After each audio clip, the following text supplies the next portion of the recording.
With the PlayStation Paris conference came some gameplay footage for Nier 2, and I'm fairly excited from what I've seen. Despite rarely talking about Yoko Taro's games, I really enjoyed Nier and the dark nature of the game's story. During the conference there was a gameplay trailer and a couple of interviews that revealed many interesting bits about the game, and I feel like doing some speculation of my own based on what we know about Nier 2 and what we left off on with the original Nier.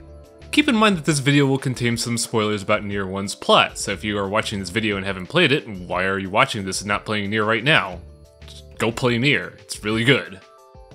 The story for Nier 2 has been revealed to be a story about an invading robot force taking over Earth, and humanity being forced to hide out on the moon and send androids to combat the invaders. While the war's been stuck in a deadlock, the human forces introduce a new type of android soldier labeled Yora, with Yora 2B specifically labeled as a protagonist, to help take back the planet. With the heavy focus on technology and specifically robots, odds are there's going to be a huge focus on the topics of AI independence and transhumanism for the story. Also based on the original concept art shown for the E3 reveal, odds are the time span between Nier 1 and the sequel, if there is a link, will be so huge that continuity will be extremely loose. Given those facts, I can't help but notice how 2B looks a lot like Yona from the first game. The time span in between the two games makes this unlikely, but a lot of the shared design choices between the two characters supports this assumption. 2B and Yona share the same hairstyle and general body type, 2B wears goggles that are near identical to Papa Nier's eye patch.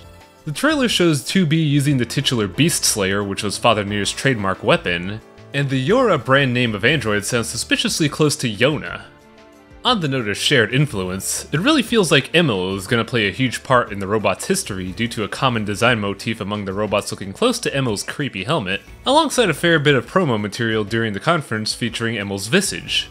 In a final bit of plot musing, I'm curious about Popola and Devila's involvement in the android's model since they were the only and possible first androids in the original Nier. As for Nier 2's gameplay, I'm somewhat split on opinions regarding how Platinum is handling this.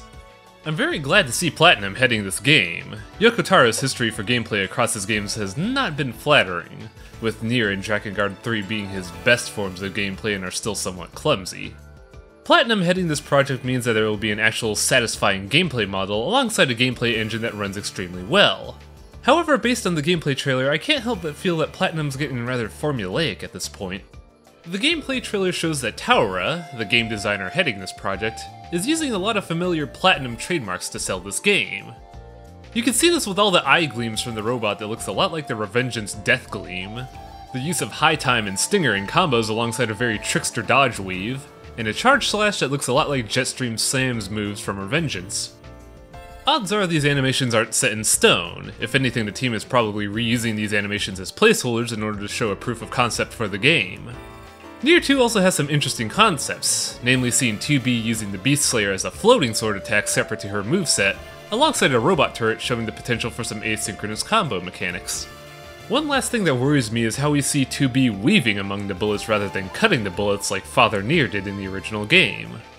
I feel like the bullet cut mechanic in the first Nier game was an excellent risk-reward system for the magic mechanics, and Platinum's mindset of a more dodge-focused game philosophy might remove this fun little dynamic from the gameplay.